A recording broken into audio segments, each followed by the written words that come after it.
Cet épisode vous est offert par Yamaru Photo, collectif de photographes maliens.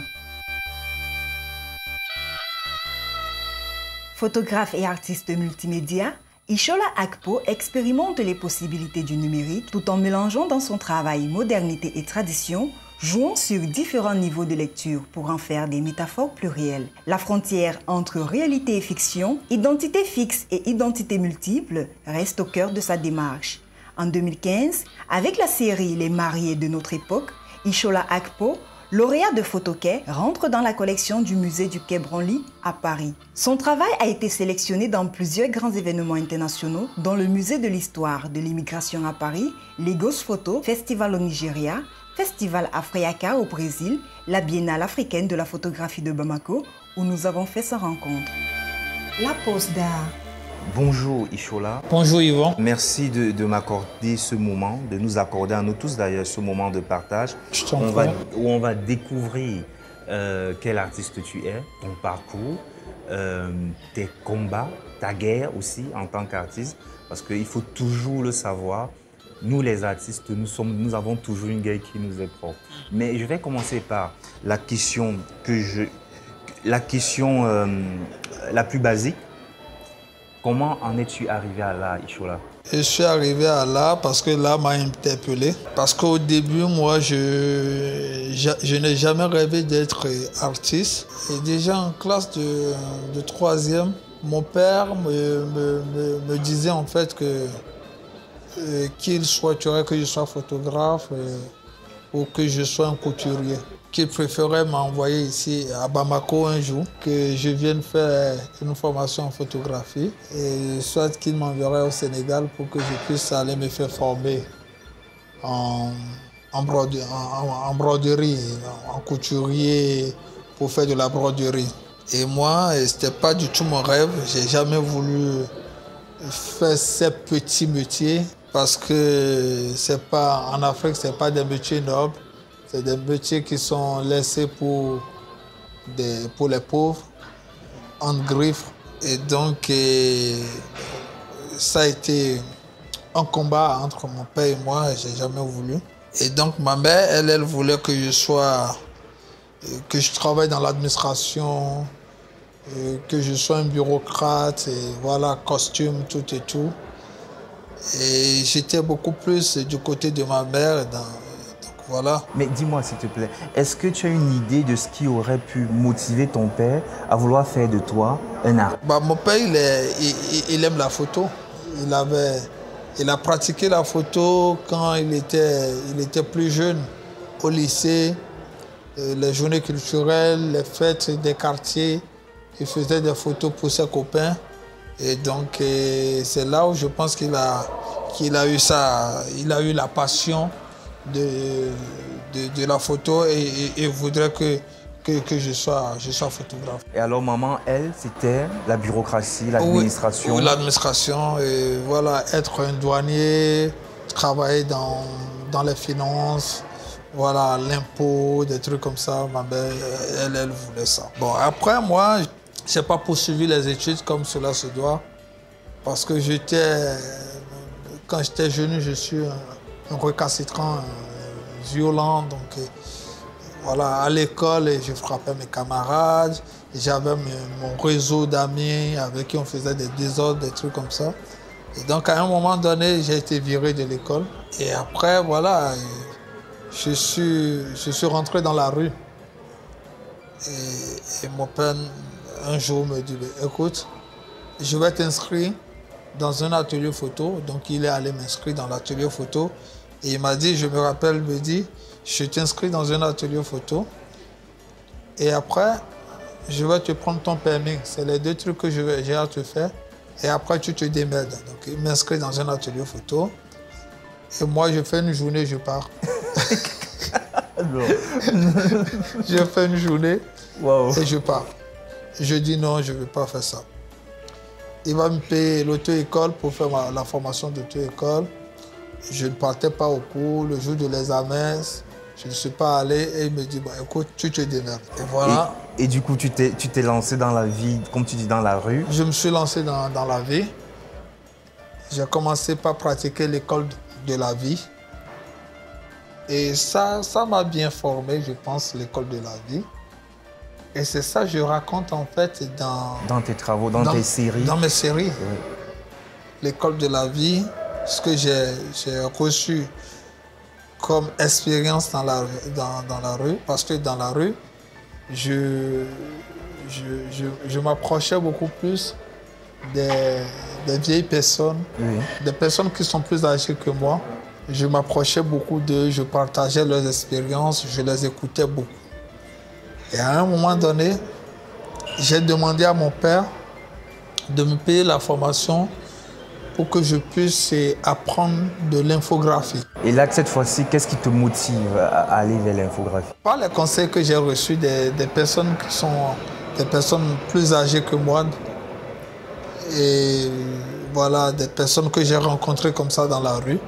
Mais est-ce que, parce que ces personnes, en t'orientant vers l'infographie, ils devaient voir en toi quelque chose? Ils m'ont pas orienté vers l'infographie. En fait, je vois certaines personnes avec qui je discute et je leur disais, ben, si mes parents avaient l'argent, j'allais peut-être aller en Europe, aller faire une école de cinéma, devenir réalisateur.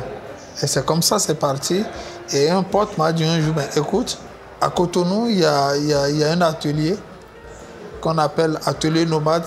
Si tu veux, je t'amène à l'atelier Nomade, tu vas aller voir un peu ce qu'ils font. Oui. Si ça t'intéresse, tu peux faire une formation de 6 mois là. Et donc, on se donne rendez-vous, il m'amène à l'atelier Nomade. J'arrive à l'atelier Nomade, je reste scotché. Je vois les œuvres de Dominique Zimper. Je vois les tableaux de Tiff. Je reste scotché. Qui sont deux grands artistes béninois. De grands artistes béninois. Et je dis à mon ami, je dis, c'est ce que je veux faire. Voilà. Je lui dis, ben, c'est ce que je veux faire. Exactement ce que je veux faire. La pause d'art. On rencontre Aloubine Dine qui est un grand metteur en scène béninois. Oui. C'est lui qui a d'ailleurs le centre. Et il me dit, ben, si c'est ce que tu veux faire, ben voilà, c'est chez toi, viens. Donc je rentre à la maison, j'explique à mon père que voilà, je veux faire de l'infographie. Mon père me donne la scolarité, je vais payer. Un truc de 6 mois, c'est parti pour plusieurs mois. J'aimais tellement ce qui se passe là et je dormais même à l'atelier Nomade. Je dormais là. J'étais devant l'ordinateur et je n'aimais plus laisser l'ordinateur. Et c'est comme ça, le virus que mon père a voulu m'injecter, ouais. Voilà, ça s'est renforcé. Et aujourd'hui, voilà, tu fais ce métier, fais ce métier à temps plein. Ouais. Voilà, comme pour dire que vraiment c'est l'importance des espaces de diffusion de l'art. Parce qu'il n'aurait pas eu cet espace-là, peut-être tu seras encore dans la rue. Ah, absolument. Voilà, à faire d'autres choses. Bah, à faire d'autres choses, à fumer voilà, ouais. À essayer tous les vices. Ouais, tout à fait. Mais alors, donc il y a cette rencontre dans cet espace-là, ta formation en infographie, et la suite, comment les choses évoluent. La suite, c'est quoi la suite? La suite, je finis ma formation d'infographe et j'ai commencé par demander des stages dans les organes de presse, des presses écrites d'abord. Donc j'ai fait des presses écrites où j'étais monteur de journal. Et après ça, j'ai été repéré par des agences de communication où j'ai travaillé en tant que graphiste et je montais des affiches. J'ai travaillé pour la nouvelle parfumerie Gandou, Nestlé, des trucs comme ça, dans des entreprises. Et un jour, je me rappelle que je travaillais, j'étais chef et session et graphisme dans une structure. Et on avait une campagne d'une maison de téléphonie au Bénin où je devais recenser tous les panneaux d'affichage au Bénin, donc Cotonou, Abomey, Porto-Novo, un peu partout. Et il n'y avait pas d'appareil photo. L'agence n'avait pas d'appareil photo. Et j'ai demandé au patron de nous acheter un appareil photo. Donc il a acheté l'appareil photo. Sauf que quand il a acheté l'appareil photo, moi je prends l'appareil photo pour aller faire recenser les panneaux d'affiches et d'affichage. Je faisais mes propres photos. Je laissais le boulot. Le boulot initial. Initial, et j'ai commencé par faire des portraits des gens dans la rue, des trucs comme ça. Et quand je viens au bureau, je faisais mes montages. Ok. Moi, je mixais mes photos, je mixais les photos et je les mettais sur un blog, sur Internet. Il n'y avait pas encore WhatsApp, donc moi j'avais un blog, je mettais les trucs là-dessus. Et qu'est-ce qui s'est passé? Il y a quelqu'un qui m'a repéré sur Internet et la personne m'a écrit, elle me dit, écoutez, on aime bien ce que vous faites et on est tombé sur votre page. Et vous êtes un grand artiste. Je dis artiste. Moi, je ne suis pas artiste, je suis graphiste, je suis infographiste, je ne suis pas artiste. Le monsieur, c'est un monsieur qui s'appelle Bernard Chancy. Il me dit, non, mais je vous mettrai en contact avec ma femme. Sa femme qui est Barbara Prezo. Donc, Barbara m'écrit pour me dire, mon mari a vu votre travail, tout et tout, c'est très bien ce que vous faites. Et on souhaite vous inviter à Port-au-Prince pour un forum qu'on organise, le Forum transculturel d'art contemporain. Je dis, non mais madame, peut-être vous vous êtes trompé de personne, mais moi je ne suis pas un artiste, et je ne suis pas photographe, parce que la photographie, je n'aime même pas du tout qu'on m'appelle photographe, parce que c'est un métier qui n'est pas rentable, c'est un métier où tu as ton truc accroché au cou, tu passes de maison en maison, tu tires des photos à 200 francs, à 300 francs. C'est cette vision qu'on avait, même tous, de la photographie à l'époque. Bien sûr. Moi, je dis non, mais jamais je ne ferai un truc comme ça. Donc, quelqu'un m'a appelé photographe. C'était comme une insulte à la limite. C'est une insulte, c'est une insulte à la limite. Elle m'a versé, donc je lui ai dit non. Et dans la foulée, elle m'envoie une invitation, elle me demande si j'ai un passeport. Je dis non, elle m'a dit d'aller faire mon passeport. Je fais mon passeport. Elle me dit d'aller chercher mon visa. Elle m'envoie tout, billet d'avion, nanani. Je vais d'abord pour le visa, on me recale. À l'époque, on me faisait refus dans les passeports, donc on me refuse dans mon passeport. Et c'était le jour là même je devais voyager. C'était un 27 ou un 25 septembre 2008, si je me trompe pas. Et je lui envoie un message, je lui dis, mais j'ai pas le visa. Elle me dit non. Je dis oui, j'ai pas le visa. De toutes les manières, ça ne m'intéresse pas. Voilà. C'est un bon débarras. Ouais, ça ne m'intéresse pas. Elle me dit non, de ne pas bouger. Et je suis où? Je dis, je suis devant le consulat. Elle me dit non, ne bouge pas. Donc j'attends là. J'ai 45 minutes, 1 heure de temps. Le consul sort. C'est qui, monsieur Akpo? Je dis, c'est moi. Il dit, venez avec moi. Je rentre, séance tenante, on me donne mon visa. Je rentre à la maison, je prends mon sac et c'est l'aéroport. C'est à partir de là que j'ai commencé par comprendre ce qui est... enfin, le milieu de l'art. J'ai commencé par entendre des noms dont je n'entendais pas. J'ai commencé par rencontrer. Et c'est ce qui m'amène vers toi. D'accord. C'est ce qui m'amène à Bamako. Et voilà. À l'issue de ce premier forum-là, après, tu commences à faire des expositions ou non. Tu commences à travailler sur des séries. Non. Ouais. Puisque je n'avais pas la connaissance, je n'étais pas formé pour... Je n'ai pas fait une école de photo, une école d'art. C'est pour ça que je dis, c'est là qui est allé vers moi. Je ne suis pas allé vers là.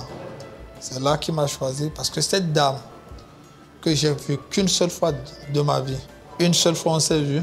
Quand on s'est vu à Port-au-Prince, où j'ai exposé pour la première fois mon travail à côté de grands noms comme Joël et Andriano, comme... artiste malgache. Artiste malgache, comme Hervé Nyamgen, et artiste camerounais, et qui encore... Boris Nzebo. Voilà, donc à partir du moment où j'ai montré mon travail à côté de ceux-là comme Hunt et Jean-Marc Hunt. De la Guadeloupe. De la Guadeloupe, bien sûr. Au retour, Barbara me dit, Inch'Allah, je te mets en contact avec tel curateur, tu connais tel danseur, il faut que tu ailles en résidence à tel lieu, il faut que telle personne t'aide à te montrer comment on monte des dossiers, comment on écrit un projet, comment on fait une note d'intention, comment on fait ceci, comment on fait cela. Et elle m'a mis des gens pour m'encadrer. Et ça a duré 10 ans.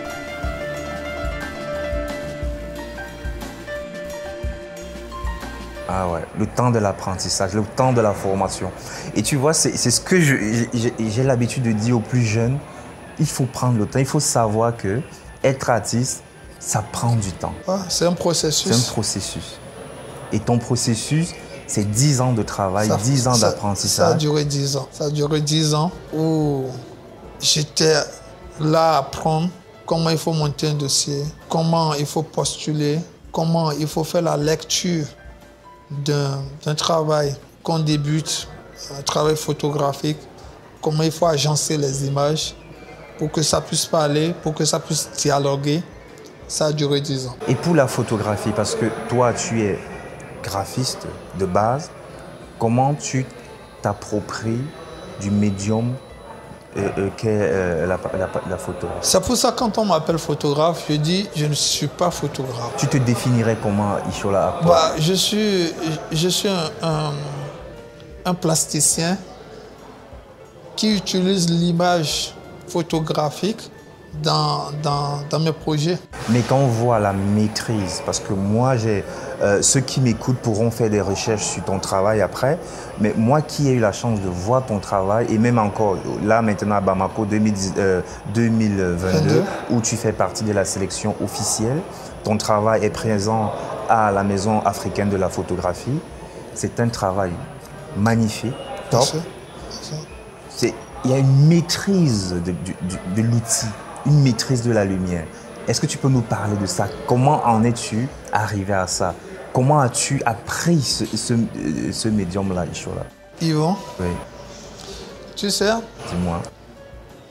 La photo, malheureusement pour moi, je ne maîtrise pas comment il faut calculer la vitesse de la lumière, comment il faut rabaisser telle ou telle chose.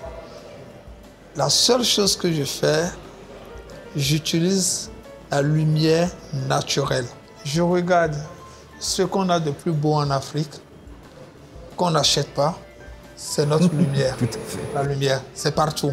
Et quand j'ai un projet, je sors, si c'est un vieux boîtier ou si c'est mon téléphone portable, je sors et je communique avec la lumière pour avoir le résultat que je veux. Donc je ne pourrais pas te dire qu'à l'école, j'ai été et on m'a appris les trucs académiques. Il faut maîtriser la chose, c'est bien. Mais quand tu ne maîtrises pas aussi, il faut jouer avec la tête. Ta propre créativité. Et maintenant le cœur. Parce qu'il faut qu'on mette de l'amour aussi dans ce qu'on fait. Tout à fait. C'est ce que je fais. Cet épisode vous a été offert par Yamaro Photo, collectif de photographes maliens. Merci à vous d'être si nombreux à nous écouter. Nous vous donnons rendez-vous la semaine prochaine pour aller à la découverte d'une histoire intimement liée à l'art. La pose d'art est une idée d'Yvon Gassam. Voix off, Solange Nembe. Musique, Tumo. Mixage, Ralin Gangmo. Réalisation, Yvon Gassam. La pose d'art est un podcast produit par African Entertainment avec le soutien du laboratoire de théâtre de Yaoundé, Otni et de Satek Records.